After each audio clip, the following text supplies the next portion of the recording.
आज हम लोग, लेकिन कल हम लोगों ने पढ़ा था रक्त के बारे में। रक्त से संबंधित जो महत्वपूर्ण प्रश्न बन रहे थे उस पर हम लोगों ने चर्चा कर लिया था। आज हम लोग पढ़ेंगे नर्वस सिस्टम यानी कि एनएस के बारे में।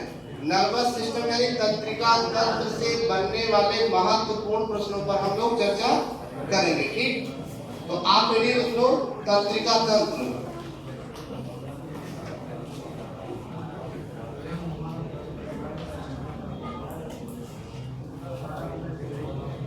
तंत्रिका तंत्र यानी कि एनएस यानी कि नर्वस सिस्टम। देख लिया सब लोगों ने? सवाल इसमें ये बनता है कि तंत्रिका तंत्र किसे कहते हैं, यानी कि नर्वस सिस्टम किसे कहते हैं। आपस में बात ना करें प्लीज। अगर आए हैं तो आप पढ़ाई पर थोड़ा ध्यान दें। सवाल यही है कि नर्वस सिस्टम किसे कहते हैं या तंत्रिका तंत्र किसे कहते हैं। नर्वस सिस्टम करता क्या है? देखिए, नर्वस सिस्टम जो होता है वो सभी सिस्टम पर नियंत्रण रखने का काम करता है। नर्वस सिस्टम क्या करता है? सभी सिस्टम को नियंत्रित करता है। जैसे डाइजेशन सिस्टम है यानी पाचन क्रिया जो है उस पर नियंत्रण करने का काम करता है। श्वसन तंत्र यानी कि श्वसन तंत्र पर भी नियंत्रण रखने का काम करता है। उत्सर्जन तंत्र उसको भी अपने नियंत्रण में रखता है। तो यानी कि यहाँ से ये समझ में आ रहा है, respiratory system, excretion system, digestion system, circulatory system यानी सभी पर नियंत्रण करने का काम कौन करता है? Nervous system. अगर नर्वस सिस्टम काम ना करे तो आप अपने बॉडी का जो है या अपने शरीर पर जो समन्वय स्थापित नहीं कर सकते हैं, संतुलन नहीं बना सकते हैं। नर्वस सिस्टम की वजह से ही हम बोल पा रहे हैं, हम सुन पा रहे हैं, हम समझ पा रहे हैं, हम आपको देख पा रहे हैं, आप मुझे देख पा रहे हैं, है ना, चीजों को पहचान पा रहे हैं। किसकी वजह से हो पा रहा है? ये नर्वस सिस्टम यानी तंत्रिका तंत्र के ही वजह से हो पा रहा है। हमारे शरीर पर किसका नियंत्रण है? तंत्रिका तंत्र का नियंत्रण है। कोई कह रहा है ऊपर वाले का नियंत्रण है। ऊपर वाले का है ही है, यही तो ही ऊपर है, यही तो है ऊपर। नर्वस सिस्टम के अंदर आएगा ब्रेन। ब्रेन भी नर्वस सिस्टम का एक पार्ट है। ऊपर तो है ही है, इसमें इसी का ही नियंत्रण है। यही जो चाहता है वही हम लोग करते हैं, है ना। यही जिसका काम करना बंद कर दे, है ना, तो एकदम बेवकूफ हो जाएगा। यही जिसका काम करना शुरू कर दे वो तुरंत बदल जाएगा। उसकी स्थितियां, उसकी परिस्थितियां, उसके हालात सब कुछ बदल जाएंगे। यही जिस दिन काम करना शुरू कर दिया तो तंत्रिका तंत्र में इतना बड़ा भाषण देने की आवश्यकता नहीं है। हाँ, पढ़ाने आए कोई, हमें नेता टाइप को नहीं बनना है हम लोग को। ठीक, तंत्रिका तंत्र में होता क्या है कि देखिए हमारे शरीर में, शांत हो जाओ अभी भी, देखिए आवाज आ रही सबकी। हमारे शरीर में धागे नुमा संरचनाएं फैली हुई है, पूरे शरीर में फैली हुई है, पता नहीं कितनी संख्या में होंगी। यही धागे नुमा जो संरचना होती है, जो नसें होती हैं, ये हमें जो बाहरी वातावरण का आभास दिलाती है ना, और हमें जो है संवेदी अंगों के माध्यम से वो पता चलता है। बाहर का वातावरण ठंडा है, किसके वजह से पता चल पा रहा है? नर्वस सिस्टम की वजह से। नर्वस सिस्टम काम ना करता या जो ये तंत्रिकाएं ना फैली होती, ये हमें आभास ना दिलाती, तो हमें पता ना चलता कि बाहर का वातावरण क्या है, बहुत ठंड है। तो बाहरी वातावरण का आभास तंत्रिका तंत्र के द्वारा जो महीन धागे जैसी संरचना हमारे शरीर में फैली हुई है, इन्हीं से पता चलता है। इन महीन संरचनाओं में इलेक्ट्रिकल इंपल्स पाए जाते हैं, विद्युत तरंगें पाई जाती हैं। ये करती क्या है कि बाहर के वातावरण को संवेदी अंगों के माध्यम से ब्रेन तक मैसेज पहुंचाने का काम करती है। अगर मैंने कोई चीज छुआ, ये हार्ड लग रहा है, कैसे पता चला? इलेक्ट्रिकल इंपल्स के माध्यम से। इसमें महीन धागे की जो संरचनाएं हैं उसमें इलेक्ट्रिकल इंपल्स पाए जाते हैं। तुरंत हाथ रखते ही वो इलेक्ट्रिक इंपल्स डायरेक्ट कैरी करके मैसेज ब्रेन को पहुंचाती है और ब्रेन तुरंत आभास कर लेता है कि ये ठोस है। जब भी हम लोग चाय का प्याला पकड़ते हैं तो गर्म लगता है, किसके वजह से पता चलता है? इलेक्ट्रिकल इंपल्स के माध्यम से पता चलता है। बिजली से भी तेज चलती हैं विद्युत तरंगें। हमारे शरीर में जो इलेक्ट्रिकल इंपल्स होती हैं, जो संवेदी अंगों में पाए जाते हैं, भाई आवाज ना करें, पाए जाते हैं, वो विद्युत से भी तेज चलते हैं। अगर हम कोई बटन यहाँ पर ऑन करेंगे तो थोड़ा सा समय लग सकता है पंखा चलने में, लेकिन इसमें क्या हुआ, तुरंत मैनेज हुआ, तुरंत पता चल गया ये हार्ड है, ठीक, हार्ट मैंने कह दिया। कोई भी चीज का आवाज तुरंत हमें पता चलता है। जो लोग वाइन टेकर होते हैं, वाइन टेकर समझ रहे ना, अच्छे से जानकारी होगी उनके बारे में, मुझे तो कोई अनुभव नहीं है इसका। जो वाइन टेकर होते हैं उनका नर्वस सिस्टम काम करना बंद कर देता है, इसलिए ना उन्हें चोट का एहसास होता है, न दर्द का एहसास होता है, और ना ही कोई चीज मानसिक रूप से वो परेशान रहते हैं। पी लेंगे उसके बाद फिर वो दुनिया के सबसे बड़े आदमी बन जाएंगे। मेरे पास कोई पैसे की कमी नहीं है, तू ही मेरा भाई है। मैंने सब कुछ तेरे ही लिए किया है, तमाम चीजें, ऐसे डायलॉग आप सुनते होंगे। कभी कभी तो ये हैरानी होती है देख करके कि ताला लगा हुआ है और तब भी वो खींचे जा रहा है, कि चल रही है, इसको ये नहीं पता है कि ताला लगा हुआ है। तंत्रिका तंत्र काम ही नहीं कर रहा है, नर्वस सिस्टम काम ही नहीं कर रहा, सोचने समझने की शक्ति बिल्कुल खत्म हो चुकी है, तो वो तंत्रिका तंत्र की वजह से ही पता चलता है। जो पागल हो जाता है उसका भी तंत्रिका तंत्र गड़बड़ हो जाता है, काम ही नहीं करता ढंग से। और जो फिर ठीक है ना, तो अधिक जानकारी के लिए आइए इस पर हम लोग डिस्कस करें। नर्वस सिस्टम है, नर्वस सिस्टम में अगर ये पूछा जाए, अभी लिखना नहीं है क्योंकि पूरी जीवन लिखे हो आप लोग, है ना, फिर लिखवाया जाएगा तो ठीक नहीं होगा। ये पूछा जाएगा कि जो नर्वस सिस्टम होता है वो कितने प्रकार का होता है, तो लाइन बना दिए। अरे आप लोग कमजोर थोड़ी ना, ये हम बना है अपनी सुविधा के लिए, और लाभ ये जो बढ़ा रहे हैं, है कि नहीं। पूछा जाएगा कि नर्वस सिस्टम होते हैं, जो तंत्रिका तंत्र होते हैं वो कितने प्रकार के होते हैं। लिखोगे नहीं अभी समझ लो। तंत्रिका तंत्र कितने प्रकार के होते हैं? 3 प्रकार के होते हैं। एक नंबर तो ये क्लियर हो गया, ऑप्शन मिलेगा 3, 4, 5, 5.5 या उपरोक्त में से कोई नहीं। ठीक, 3 पे टिक करोगे। एक नंबर बिना लिखे क्लियर। ठीक, एक होता है CNS। अब कोई कह रहा CNS एक बिस्किट आता है, उसको हटा दो भैया खाने पीने वाले। अब देखिए CNS का मतलब हो गया सेंट्रल नर्वस सिस्टम। अब एक होता PNS, ठीक है ना। अब एक होता है ANS। बस खाली P का नाम पता करना, A का नाम पता करना है और C का नाम पता करना, बाकी नस नस तो सब में है कि नहीं। तंत्रिका तंत्र को कितने भागों में बांटा गया है, या फिर जो तंत्रिकाएं होती हैं वो कितने प्रकार की होती हैं?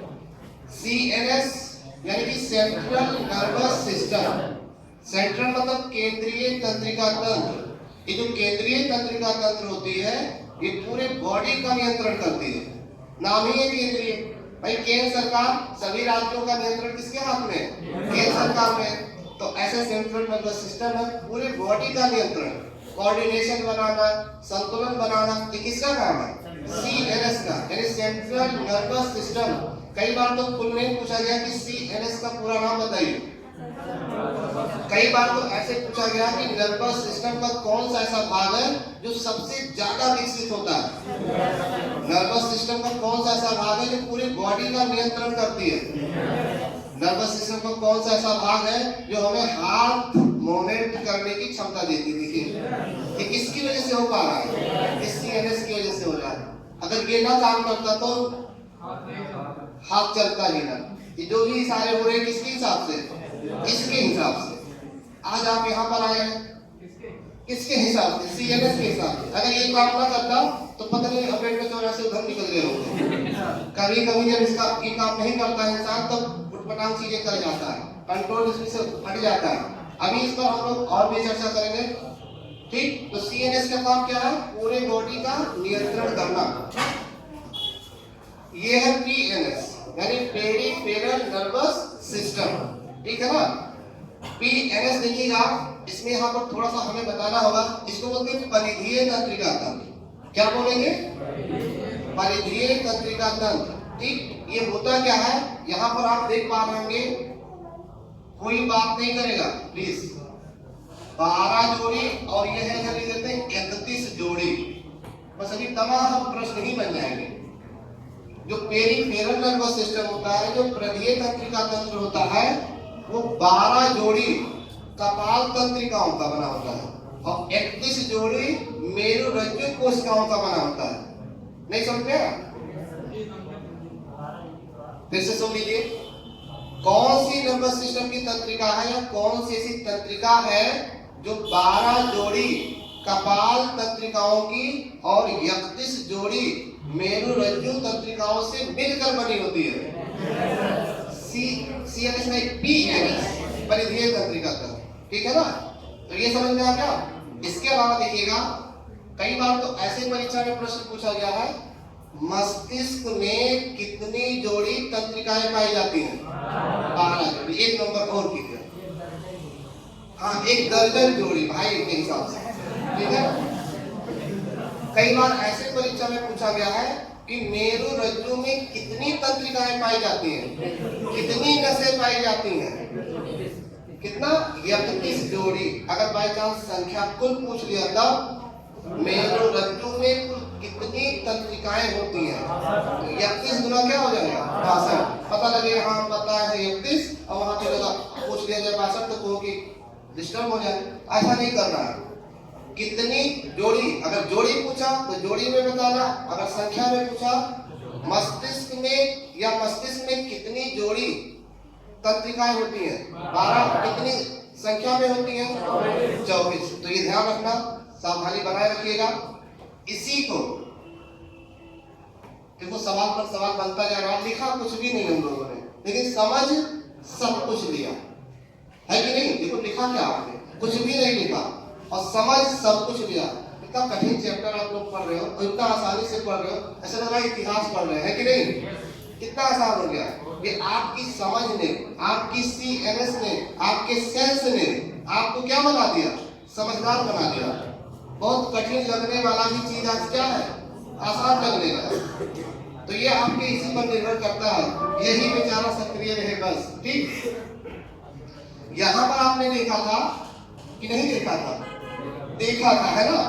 यहाँ पर आपने देखा था कि जो CNS होती है ये ब्रेन, पूरी तरीके से ब्रेन, इसमें 12 जोड़ी 13 जोड़ी नहीं, पूरी तरीके से ब्रेन, और ये पूरी तरीके से स्पाइनल कॉर्ड का बना होता है। कौन?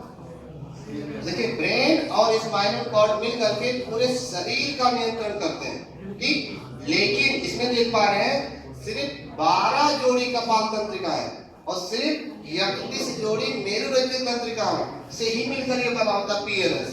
इसीलिए इसकी अपेक्षा ये कमजोर होता है, इसके पास सेंसेशन कम होता है, ये ज्यादा इसके पास कोऑर्डिनेशन होता है, ये संतुलन कम कर पाता है, ये ज्यादा संतुलन कर पाता है। सबसे विकसित भाग क्या होता है? अगर ये पूछा जाए कि CNS किससे किससे मिलकर बना है, तो मस्तिष्क और स्पाइनल कॉर्ड से मिलकर बना है। ठीक।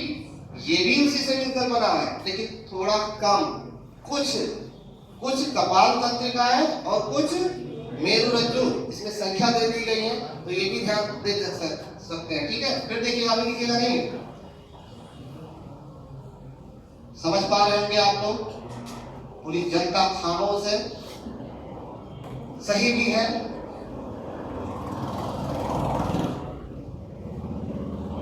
ठीक है ना? मेरुरज्जु तंत्रिका, तो ऐसे लिखेंगे तो समझ भी जाएंगे, समझना बहुत जरूरी है।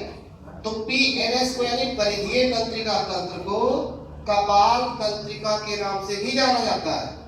नर्वस सिस्टम यानी तंत्रिका तंत्र के किस भाग को कपाल तंत्रिका भी कहते हैं? ऐसे परीक्षा में पूछा जा चुका है। किसको कहते हैं? PNS। Very good. किस तंत्रिका तंत्र को मेरुरज्जु तंत्रिका भी कहते हैं? PNS को यानी पेरिफेरल नर्वस सिस्टम यानी परिधीय तंत्रिका तंत्र। ठीक। अब हम बात करते हैं ANS की।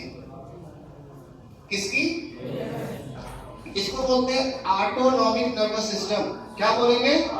ऑटोनॉमिक नर्वस सिस्टम, या फिर बोलेंगे स्वायत्त तंत्रिका तंत्र। स्वायत्त तंत्रिका तंत्र किसे कहते हैं?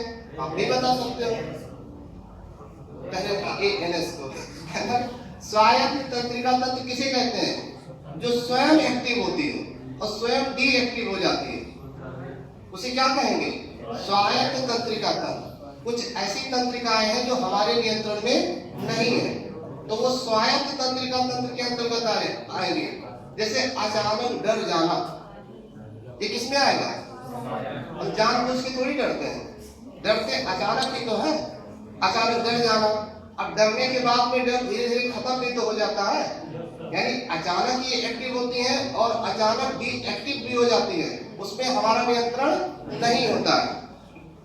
तो उसको बोलते हैं ऑटोनॉमिक नर्वस सिस्टम। देखो 1,00,000 गुना अच्छा है लिखने से पहले समझ लेना, 1,00,000 गुना अच्छा है। जिन्होंने लिखने से पहले समझने की कोशिश की है उसका दिमाग, उसका CNS, उसका सेंस बहुत तेज होता है। और जो पहले घोंचू टाइप पहले लिखते हैं केवल समझने की प्राथमिकता में है ही नहीं, उसका दिमाग पहले नहीं काम करता, पहले उसका पेन ही उठाएगा। दो दुना तब लिखेगा 4, कहने से सब कुछ हमेशा नोट किया, इसको भी जोड़ने देगा, उसको ना जोड़े तो कहेगा 3 होता है, देखो कोई भी काम करेगा। ठीक, तो इतना भी आदि अपने आप को ना बनाए, हैबिट अपनी खराब ना करे, समझ लो 1,00,000 गुना अच्छा है। ऐसे आराम से बैठ के सुनते रहना, कितना कंफर्ट लाइफ है कि नहीं? कोई जरूरी है कि मारो समावेलिटी। अब जो ANS होती है, जो ऑटोनॉमिक नर्वस सिस्टम होती है, वो 2 प्रकार की होती है। एक होती है अनुकंपी, क्या बोलेंगे? अचानक डर जाना, अचानक कंपन होना, ये क्या है? अनुकंपी। और अचानक सही हो जाना, परानुकंपी। एक होती है अनुकंपी, एक होती है परानुकंपी। इसको शॉर्ट फॉर्म में बोलते हैं, भूल गए हम, ठीक है ना? एक बोलते हैं एस से होगा सिंपैथिक नर्वस सिस्टम, SNS। अब एक होता है पैरासिम्पैथिक, P स्मॉल पे लिख देते हैं, PNS। समझ जाएंगे आप लोग पत्ता हिलने से पहले पेड़ काट डालते हो, ये तो कुछ लिखा है। अनुकंपी तंत्रिका तंत्र, ठीक है ना? और परानुकंपी तंत्रिका तंत्र किस तंत्रिका तंत्र के अंतर्गत आते हैं? कौन सी ऐसी तंत्रिका होती है जिसे स्वायत्त तंत्रिका कहते हैं? अनुकंपी को इंग्लिश में क्या कहेंगे? Sympathetic nervous system. परानुकंपी तंत्रिका तंत्र को कहेंगे पैरासिम्पैथिक नर्वस सिस्टम। कर ले जाओगे? जोर से बोलो, प्रयास तो करो, you try to do, any time do. तो इतना हो गया।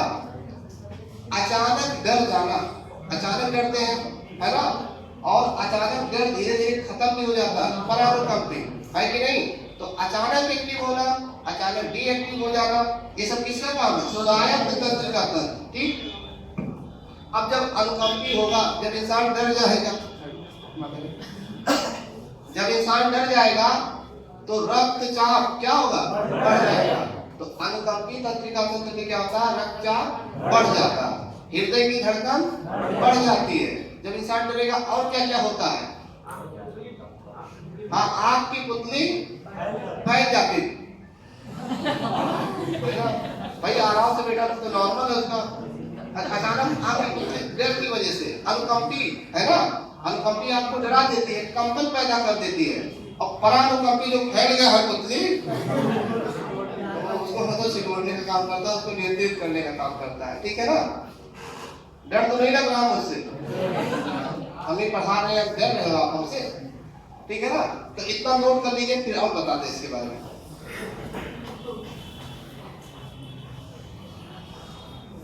अभी इसमें कई चीजें हैं, अभी और पढ़ने का मौका मिलेगा आप सभी को। कल हम लोगों ने पढ़ा था, आप लोग लिखते रहे, कल हम लोगों ने पढ़ा था रुधिर वर्ग ए उसे कहते हैं जिसमें एंटीजन बी और एंटीबॉडी ए पाई जाती है। क्या रुधिर वर्ग ए उसे ही कहते हैं? सही है कि गलत है कंडीशन? रुधिर वर्ग ए किसे कहते हैं? जिसमें एंटीजन ए हो और एंटीबॉडी बी हो, उसे रुधिर वर्ग ए कहते हैं। रुधिर वर्ग बी उसे कहते हैं जिसमें एंटीजन बी हो और एंटीबॉडी ए हो। रुधिर वर्ग ए बी किसे कहते हैं? जिसमें एंटीजन ए और बी दोनों पाई जाती है और एंटीबॉडी नहीं पाई जाती है, उसे रुधिर वर्ग ए बी कहते हैं। रुधिर वर्ग ओ किसे कहते हैं? जिसमें कोई एंटीजन नहीं पाई जाती लेकिन एंटीबॉडी ए और बी पाई जाती है। तो नोट करते रहिए आप लोग। बने रहिए क्लास में। इतना क्लियर हो गया? इतना अगर क्लियर कर लिया है तो बहुत बड़ी बात नहीं किया है आपने। और भी इसके अंतर्गत महत्वपूर्ण चीजें हैं। तो अनुकंपी में क्या होगा? श्वसन दर तीव्र हो जाएगा, और परानुकंपी में क्या होगा? नॉर्मल हो जाएगा, है कि नहीं? अनुकंपी में क्या होगा? रक्तचाप बढ़ जाएगा।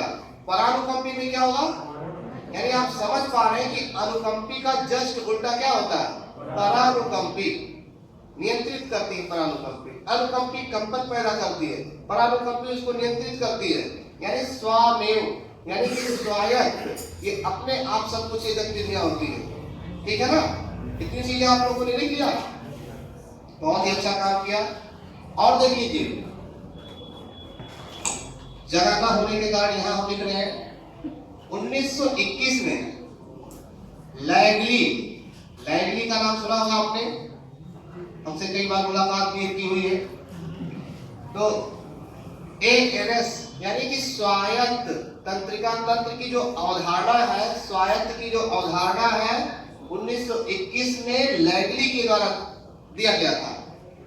स्वायत्त तंत्रिका तंत्र की अवधारणा कब और किसके द्वारा दिया गया? लैगली के द्वारा 1921 में दिया गया था। ठीक? अगर ये पूछा जाएगा ANS किससे बना होता है, तो कुछ मेरुरज्जु तंत्रिका से और कुछ ब्रेन तंत्रिकाओं से मिलकर बना होता है।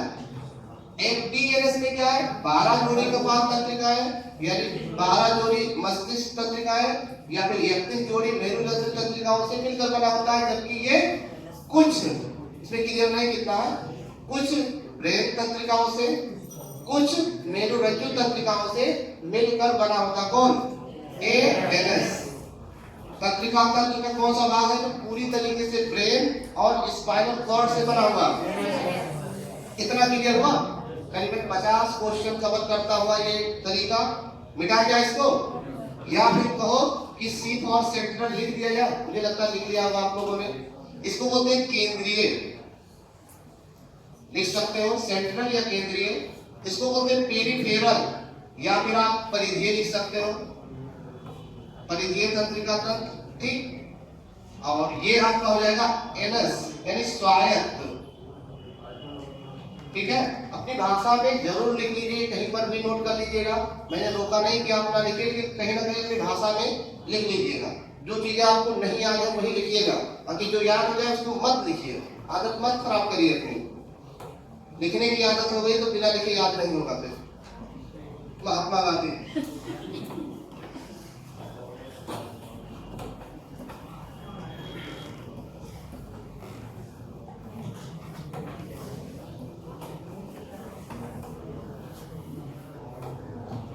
तो हम लोग तंत्रिका तंत्र पढ़ रहे हैं अभी लगातार, इसमें अभी बहुत से ढेर सारे प्रश्न बनेंगे। अब तक आपने देखा, ठीक है ना? अब भाई तंत्रिका तंत्र का सबसे महत्वपूर्ण भाग कौन सा है? CNS। तो CNS को पढ़ना भी पड़ेगा। CNS तंत्रिका तंत्र का सबसे महत्वपूर्ण भाग है। आइए इस पर भी चर्चा करें।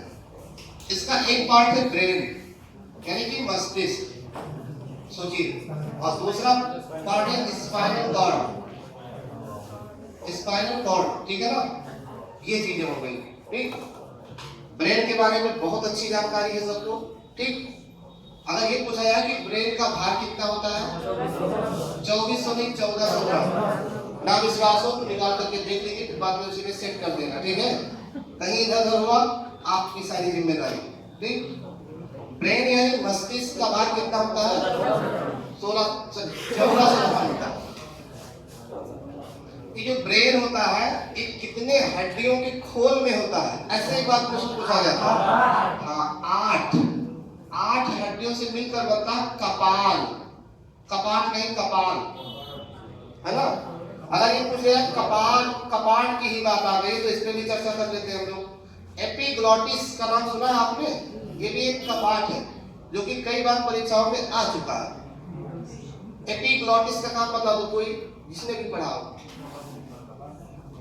देखिए, जो एपिग्लॉटिस होती है ये वाल्व होती है, और ये जानते क्या करती है? श्वास नली में भोजन को जाने से रोकती है। जब हम लोग भोजन निगलते हैं तो ये कपाट जो होती है वो श्वास नली को क्या कर देती है, बंद कर देती है। ये एपिग्लॉटिस, अगर एपिग्लॉटिस ना होती तो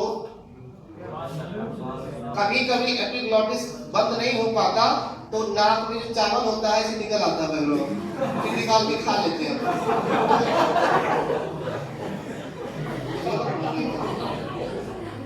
अब गिर गया खाने में क्या करोगे, फेंक दोगे उसे।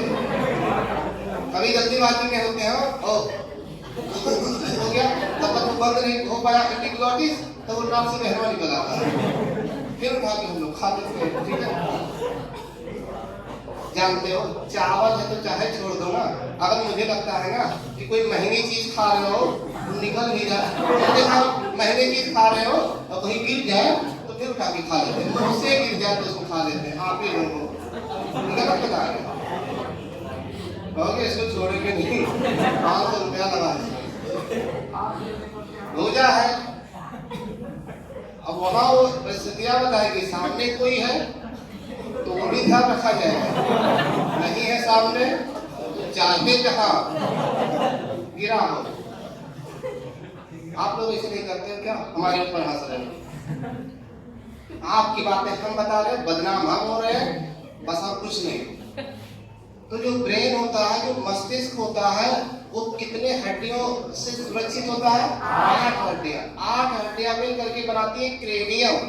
क्रेनियम बोले तो कपाल, और ना बोले तो हाँ, तब भी वही चीज हुआ।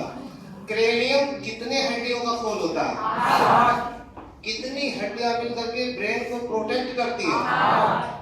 सबसे सेंसिटिव पार्ट हमारा जो है ब्रेन, इसमें जानते हैं सेल डिवीजन नहीं होता है, कम से कम होता है। अगर ब्रेन पर चोट लग गया तो जल्दी इसका इलाज नहीं होता, और किसी शरीर में किसी पार्ट पर अगर चोट लग जाता है तो उसकी पूर्ति हो जाती है, लेकिन ब्रेन पर अगर कहीं भी कुछ हुआ तो इसमें सुधार की संभावना नहीं है। इसीलिए कहते नहीं कि हेलमेट लगा के चलो, है कि नहीं, क्योंकि इसका उपचार नहीं है। इस पे लग गया तो फिर इंसान बच नहीं पाएगा। इंसान का हाथ नहीं काम कर रहा, पैर नहीं काम कर रहा तो चल सकता है, कोई दिक्कत नहीं, लेकिन यहाँ पे लग गया। कभी कभी देखिए एक्सीडेंट होता है, कहीं कुछ नहीं है, खाली सिर पे ही लगा, और फिर देखिए कितनी बड़ी घटना हो जाती है। किसी के साथ ऐसा ना हो। तो 1400 ग्राम का ब्रेन होता है, जो कि CNS का एक महत्वपूर्ण पार्ट है, ठीक है ना। इसके अलावा देखिएगा, अगर कुछ लोग क्लियर करते हो कॉन्सेप्ट, अगर देखिए जो ब्रेन है, जो मस्तिष्क है, यहाँ पर अगर ये बात किया जाए, एक नाम और ले लेते हैं, आपने पढ़ा होगा ECG, और एक होता EEG। यहाँ से बहुत ज्यादा इसका संबंध नहीं है, लेकिन क्वेश्चन पूछा गया, इसलिए हम चर्चा कर ले रहे हैं। फिर स्पाइनल कॉर्ड की तरफ बढ़ेंगे हम लोग देखा लगाते हुए। बोलते ECG, इलेक्ट्रोकार्डियोग्राफ, इससे जुड़ा हुआ चीज है, बॉडी से रिलेटेड चर्चा कर लेते हैं। ECG का काम क्या होता है? ECG हार्ट के मूवमेंट को बताता है, हार्ट के बीट को नहीं, हृदय की जो धड़कन होती है वो स्टेथोस्कोप बताती है कि नहीं। और जो हार्ट मूवमेंट होता है वो कौन बताता है? ECG। अरे आपने पढ़ा होगा, देखा होगा, ये लाइन अगर सीधी हो जाती है तो डॉक्टर कहता है आई एम सॉरी, यही है ECG, है कि नहीं। तो कहीं ना कहीं ब्रेन से भी जुड़ा हुआ है, हार्ट, हर चीज, हर पार्ट तो ब्रेन से ही जुड़ा हुआ है। तो हमने कहा थोड़ा सा चर्चा करने, क्योंकि परीक्षा में आता भी है। तो ECG का पूरा नाम एक बार बोल दो। एक होता EEG, इसका भी चर्चा करते है ना। देखिए जो होता क्या, EEG इलेक्ट्रोएन्सेफेलोग्राफ, ठीक है। मस्तिष्क से संबंधित कोई बीमारी होती है या मस्तिष्क के उपचार के लिए क्या प्रयोग किया जाता है, किसी यंत्र का। मस्तिष्क में अगर कोई कमी है तो किसी यंत्र के द्वारा पता लगाया जा सकता है। मस्तिष्क काम कर रहा है कि नहीं कर रहा है, किससे पता चलेगा? EEG। आप इधर देखा करो, ठीक है, ध्यान देना। इलेक्ट्रोएन्सेफेलोग्राफ, मेरा प्रयास देखिए पूरा है, आपकी भी तरफ से प्रयास पूरी होनी चाहिए। अगर आप क्लास में बैठे हो, पूरा प्रयास नहीं करते हो, तो आने वाले पेपर में क्वेश्चन मिलेगा, पूरा हिसाब किताब बराबर करवा देगा। क्लास में पढ़ाया जा रहा है, इसका मतलब मौका है कि आने वाला है। जो चीजें पढ़ा दी जाती वही पेपर में आता, ध्यान रखिएगा। जो पढ़ाया ही नहीं गया है वो आता भी नहीं है, ठीक। यहाँ जब हम लोग आते हैं तो ऊपर वाले का भी वो होता है, क्या नाम है कि ये इंसान जा रहा है, कई लोगों को पढ़ाएगा, इसकी बुद्धि ठीक कर देने तो कई लोगों को बर्बाद भी कर देगा। ये ऊपर वाला थोड़ा ध्यान देता है। यहाँ आते आते दिमाग सही हो जाता है। क्या पढ़ाना है, क्लास के बाहर कोई पूछ ले क्या क्या पढ़ाओगे, नहीं बता पाएंगे, लेकिन यहाँ आते ही ऊपर वाले का और हमारे सबके माता पिता का सबका कितना आशीर्वाद है। देखिए कितने लोग आपसे जुड़े हैं, हर है ना, हर किसी के माता पिता का आपके साथ, हमारे बारे में भी उनका आशीर्वाद होगा कि जो कोई पढ़ा रहा है अच्छे से पढ़ाए, जो पढ़ाए वो आ भी जाए। इतने लोगों का आशीर्वाद किसके ऊपर, मेरे ऊपर। तो क्या गलत दिशा में आपको ले जाएंगे, हो ही नहीं सकता। हम ही नहीं, कोई भी अध्यापक ऐसा नहीं कर सकता। ठीक, देखो कितना प्रयास किया जा रहा है, जो चीज नहीं है वो भी बताने की कोशिश की जा रही है। तो ईईजी से क्या पता चलेगा, मस्तिष्क काम कर रहा है कि नहीं काम कर रहा है।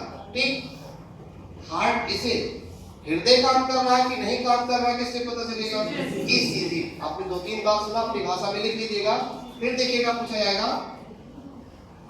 ब्रेन, ब्रेन किस थैली में सुरक्षित होता है, उस थैली का नाम बताइए। उसको बोलते हैं मेनिंजाइट। क्या बोलेंगे, मेनिंजाइट, मेनिंजाइट। और देखिएगा मेनिंजाइट्स एक बीमारी भी है जो मस्तिष्क से जुड़ी हुई है।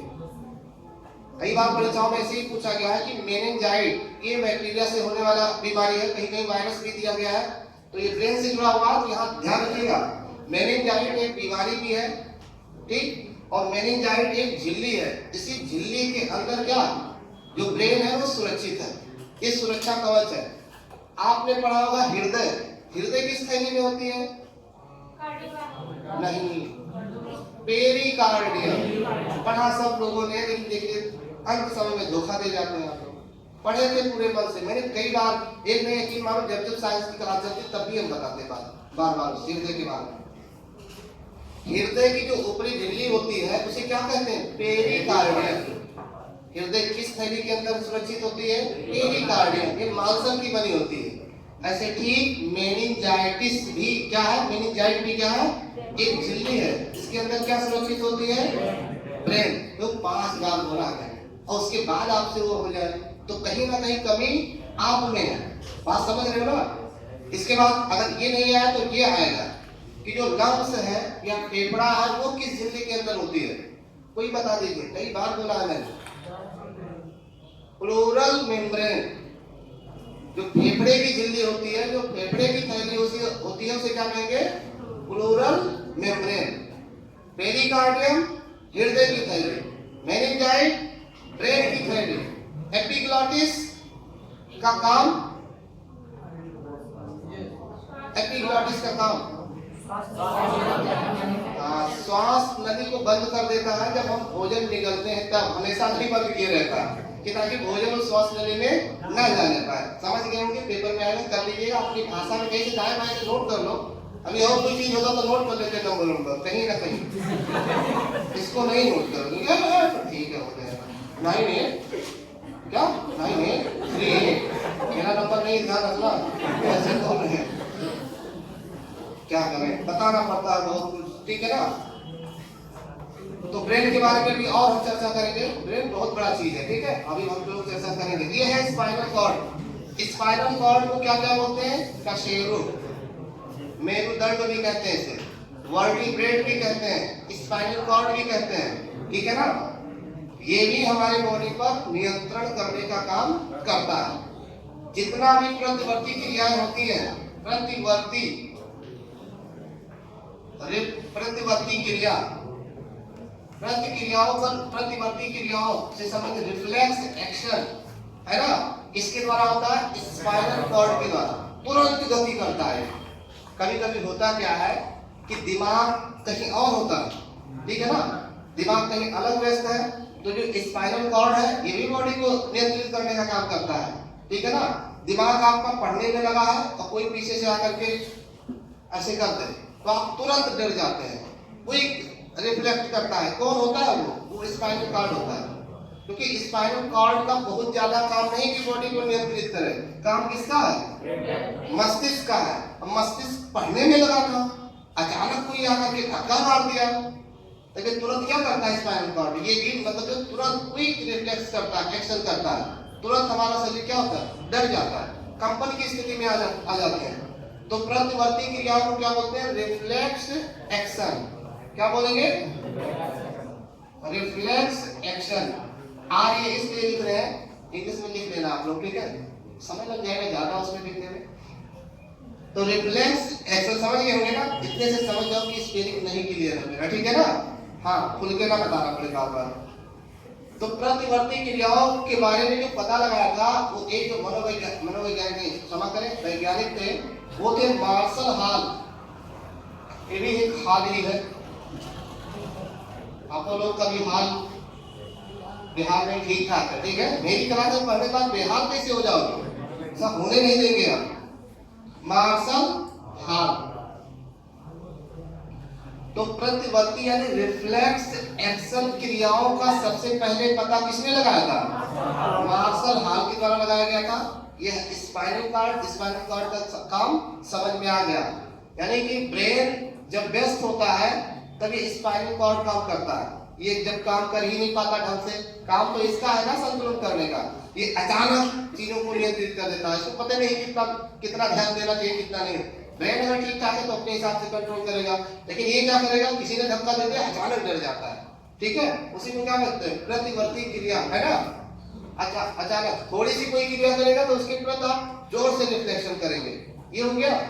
चलिए और भी इसके अंदर घुसते हैं हम लोग, क्योंकि और भी इसके अंतर्गत महत्वपूर्ण प्रश्न बनेंगे इसमें। तो बिठा जाए इसको। चलिए सब लोगों ने लिख दिया।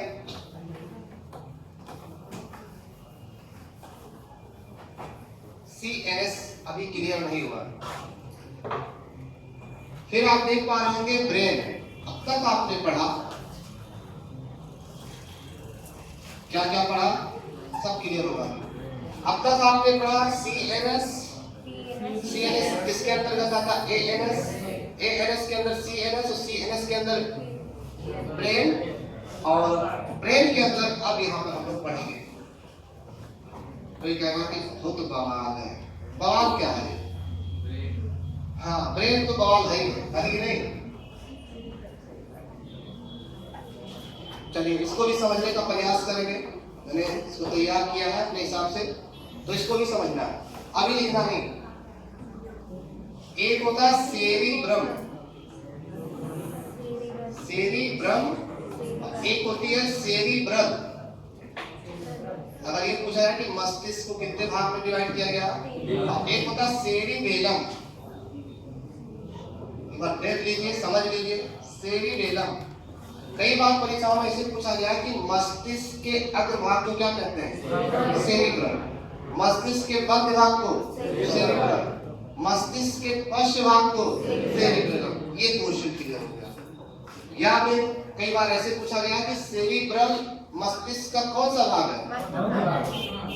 देखो ये है सेरिब्रम, जो आगे वाला है ना, जिसके द्वारा हम चिंतन करते हैं। बुद्धिमत्ता का केंद्र कौन है, सोचने समझने की क्षमता। कोई चीज प्रश्न पूछा जाता है, एपिग्लॉटिस,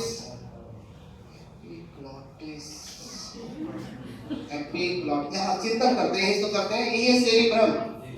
एक छात्र या कोई भी व्यक्ति कहाँ से चिंतन करता है, बुद्धिमत्ता का केंद्र कौन है, सेरिब्रम, यही है ना। इसके बाद ये सेरिब्रम है, बीच वाला पार्ट है, और सेरिबेलम में पीछे वाला है। सबके पास होगा, देख लीजिए, आप लोग चेक कर लीजिएगा। जिसके पास नहीं होगा लगवा दिया जाएगा एक्स्ट्रा, ठीक है। ये क्लियर हो गया, अग्रभाग, मध्य भाग और पश्च भाग, ठीक। इतना समझ में आ गया तो क्या, बड़े सिंपल तरीके से हम लोग समझ रहे हैं। ऐसा लग ही नहीं रहा कि हम लोग साइंस पढ़ रहे हैं, ऐसे लग रहा कि हम लोग को साइंस पढ़ा रहा है कि नहीं। इधर भी देखते रहो, ठीक है। अरे ये क्लास में कुछ लोग सोच रहे थे खत्म हो गया है ना, ऐसा नहीं है। पर मस्तिष्क का कौन सा भाग होता है, अग्र मस्तिष्क। अग्र को प्रमस्तिष्क भी कहते हैं, यानी कि सेरिब्रम को, हाँ इसको ब्रह्म तो नहीं समझ रहे हो, भूत वाला ब्रह्म, फिर आप सही कर लेना, ठीक नहीं होगा। लिखते रहना, ठीक है, थोड़ा थोड़ा लिखते रहो। क्या कहोगे, एक बार में लिखोगे, ठीक। इतना में लिख रहे होंगे आप लोग, लिख लिया ना सब लोग। अब देखिएगा क्या है, थोड़ा थोड़ा लिखो, बहुत ठीक है नहीं। एक ही बार में हम लोग पढ़ लेते हैं, सब होश उठता है उसे में। जो जो पढ़ते पढ़ते घोंच उठे वही घोंचू। घोंचू किसे कहते हैं? बिना भर पढ़ो क्लियर ना हो पाए उसे कहते हैं घोंचू। घोंचते रहो घोंचू।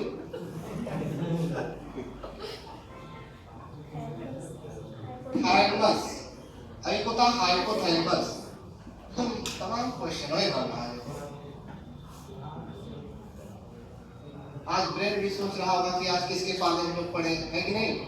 पूछा जाएगा कि थैलेमस किसका भाग है? सेरिब्रम, सेरिब्रल या सेरिबेलम? एक नंबर हिस्स क्लियर हो गया। हाइपोथैलेमस किसका भाग है? सेरिब्रम या प्रमस्तिष्क? दोनों है ना। बहुत सही कहा आपने। तो ये क्लियर हो गया। देखिए शरीर के बाह्य भाग का एहसास किसके द्वारा होता है? थैलेमस के द्वारा। मस्तिष्क का कौन सा ऐसा भाग है जो हमें बाहरी वातावरण के बारे में बताता है? तो कितना आसान देखो, हाउ मच इजी देखिए। जैसे ठंडी लग रही है ना, किसके द्वारा पता चलता है? थैलेमस के द्वारा। थैलेमस ना होता तो ठंडी का एहसास ही नहीं होता।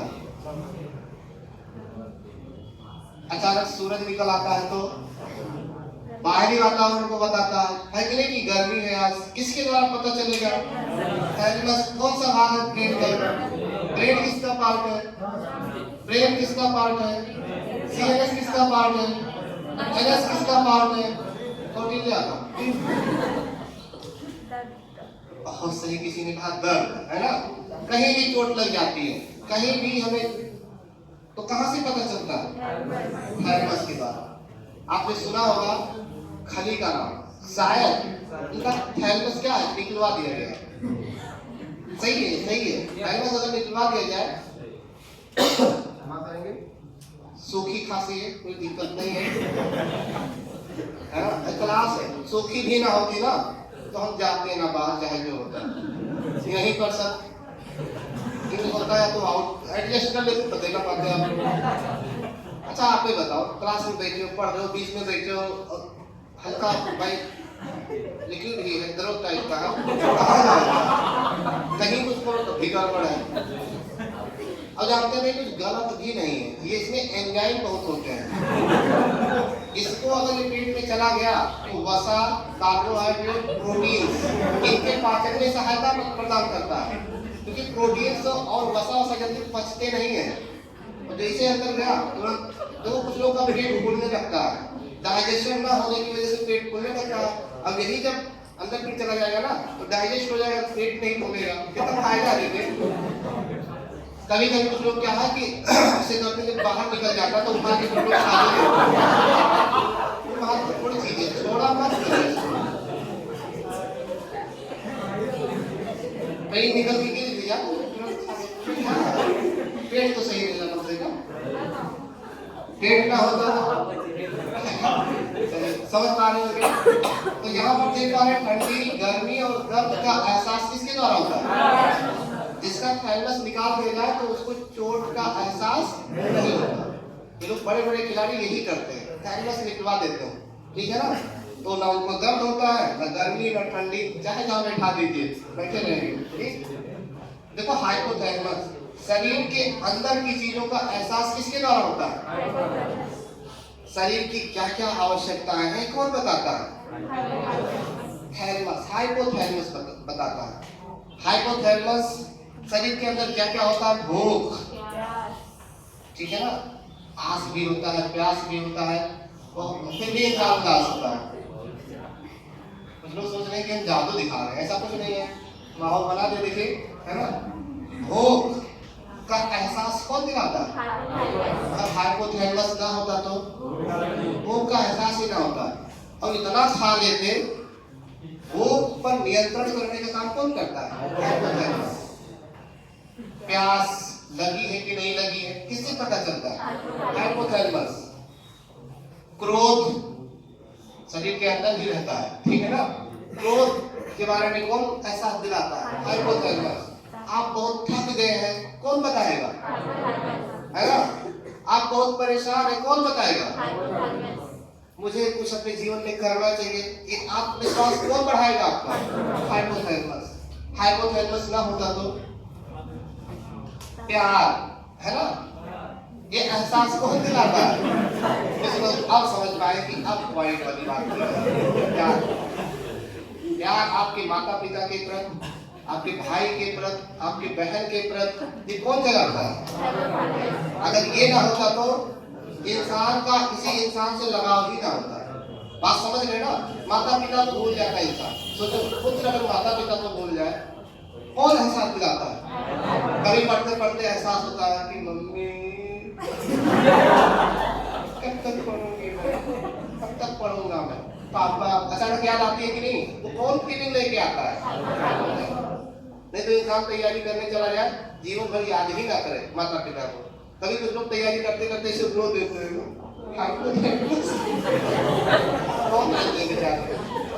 क्या करें? पूरी जीवन घर से बाहर रहकर के पढ़ाई कर रहे हैं, घर भी छोड़ दिए बेचारे, सिलेक्शन भी नहीं हो पा रहा, परिस्थितियां विपरीत है, तो इसे याद आती है सबकी, क्या करें बेचारा? प्यार, क्रोध, प्यास, भूख और ताप, बिल्कुल सही कहा आपने। ताप का नियंत्रण, हमारे शरीर का जो तापमान 37 डिग्री सेल्सियस है, उसको नियंत्रित करने का काम कौन करता है? हाइपोथैलेमस। अगर ये हाइपोथैलेमस ना होता तो हमारी बॉडी का टेम्परेचर अचानक बढ़ जाता, अचानक बढ़ भी जाता। ठंडी पड़ रही है ना, तब भी हमारी बॉडी का टेम्परेचर कितना है? 37 डिग्री सेल्सियस है।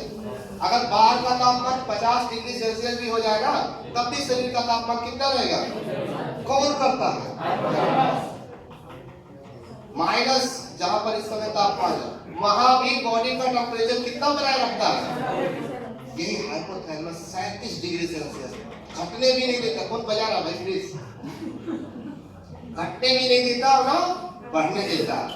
हाइपोथैलेमस किसी का खराब ना हो कभी जीवन में, है कि नहीं? सलामत रहे हाइपोथैलेमस तुम्हारा, है ना? चलिए नोट कर लिया ना आप लोगों ने? बड़ा ही अच्छा काम किया आप लोगों ने। कोई ऐसे कहे सलामत रहे हाइपोथैलेमस तुम्हारा, है कि नहीं? तो इंसान का देखिए क्या हो, एक होगा कार्पोरा, जी हाँ, कार्पोरा कॉर्टिजेमिना, कार्पोरा कॉर्टिजेमिना, और एक होता है सेरिब्रल पेंडिकल। बात उठी है तो पूरा कर लिया जाए। पेंडिकल, हाँ, नहीं तो उसको पेंडिंग में छोड़ दिया जाए। कार्पोरा कॉर्टिजेमिना का काम क्या होता है? सुनना और देखना। मस्तिष्क का कौन सा भाग है जो सुनने और देखने का काम करता है? ये जानते? ब्रेन का असिस्टेंट है। ब्रेन का असिस्टेंट कौन है? तो यही काम करता है ये असिस्टेंट, सुनना और देखना। अच्छा, कहाँ से आए हैं? अभी मिलवाए हैं प्रधानमंत्री से। प्रधानमंत्री तो ब्रेन है, अभी मिलवाते हैं सेरिब्रम से, तब पता चलता है क्या होता है। सुनना देखना किसका काम है? कार्पोरा कॉर्टिजेमिना, पूरा नाम लिख सकते हो आप। ऐसे पढ़ा जाता है। कैसे पढ़ाया जाता मुझे नहीं पता, नहीं ऐसे पढ़ा जाता है। ठीक, कार्पोरा कॉर्टिजेमिना किसका भाग है? सेरिब्रल का, ठीक है ना? काम क्या है? क्या काम है ना? अब सही सुना आपने, कंफ्यूज ना रहा तो, ठीक है? ये जानते किस में आएगा? स्वायत्त तंत्रिका तंत्र, उसी में आएगा। अपने आया है ना? कोई लेके थोड़ी ना आया था उसमें। इसको बोलते हैं क्रूरा डेर के, जैसे हम लोग को भी डरवा देते हैं। क्रूरा सेरिब्री, सोच रहे कितना बढ़ता जा रहा है। क्रूरा सेरिब्री, ये सेरिब्रल का एक पार्ट है, यानी कि इसी का दूसरा नाम है क्रूरा सेरिब्री, है ना? इतना क्लियर हो गया?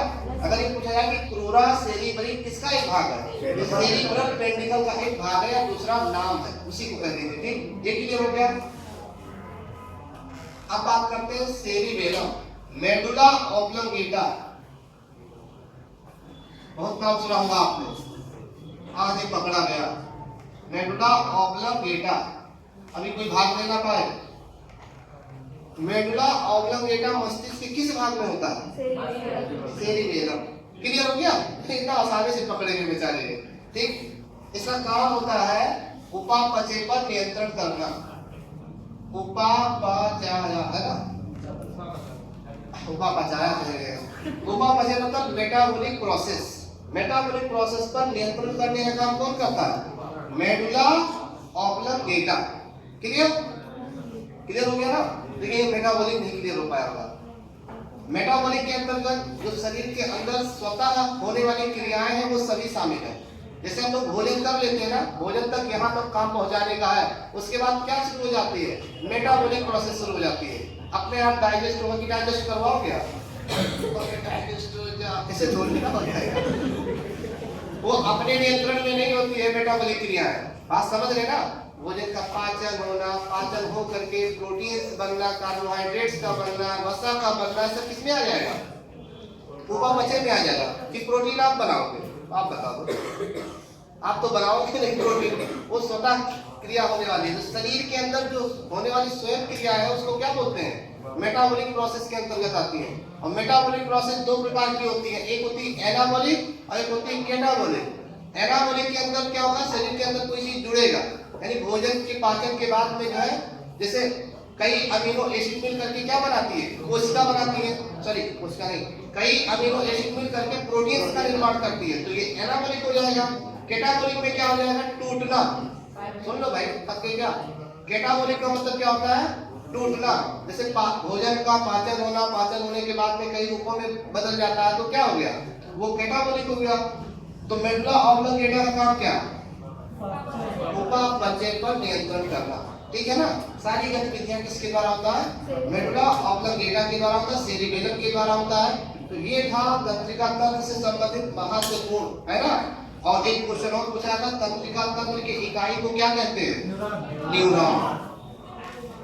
न्यूरॉन, है ना? और अगर ये पूछ लिया जाए कि नेफ्रॉन क्या है, तब क्या बताओगे? नहीं, ये किडनी की कार्यात्मक इकाई है नेफ्रॉन। और ये ब्रेन की या नर्वस सिस्टम या तंत्रिका तंत्र की इकाई क्या है? न्यूरॉन। यानी इन्हीं चीजों से मिल करके तंत्रिका तंत्र बना है और इन्हीं चीजों से मिल करके ब्रेन यानी किडनी बना हुआ है। ठीक, इन्हीं के आधार पर वो काम करती है। क्लियर हो गया? तो चलिए, सीएनएस के कितने भाग? कौन कौन से? कौन से? एक बार बोलो जरूर। सीएनएस को कितने पार्ट में डिवाइड किया गया? कौन? ब्रेन कितने पार्ट में डिवाइड किया गया? तीनों के नाम? मध्य भाग, पश्च भाग, और इसके अलावा मेडुला ऑब्लंगेटा कहाँ होता है? और इसके अलावा कार्पोरा कॉर्डिलेंडा का काम? कार्पोरा कॉर्डिलेंडा का काम क्या होगा? मेडुला ऑब्लंगेटा का काम क्या होगा? नेफ्रॉन किसकी इकाई है? न्यूरॉन किसका इकाई है? ब्रेन के थैली को क्या कहते हैं? ब्रेन की थैली, हृदय की थैली, लंग्स की थैली। ईसीजी से क्या पता चलता है? ईईजी से क्या पता चलता है? क्रोरा सेरिब्री किसका दूसरा नाम है? सेरिब्रम वेंट्रिकल का काम है। ठीक है ना? थैलेमस किसका पार्ट है? हाइपोथैलेमस। शरीर के आंतरिक भागों का एहसास कौन कराता है? शरीर के बाह्य वातावरण का आभास किससे कराता है? ठीक है, तो आज की क्लास में इतना ही। बहुत बहुत धन्यवाद।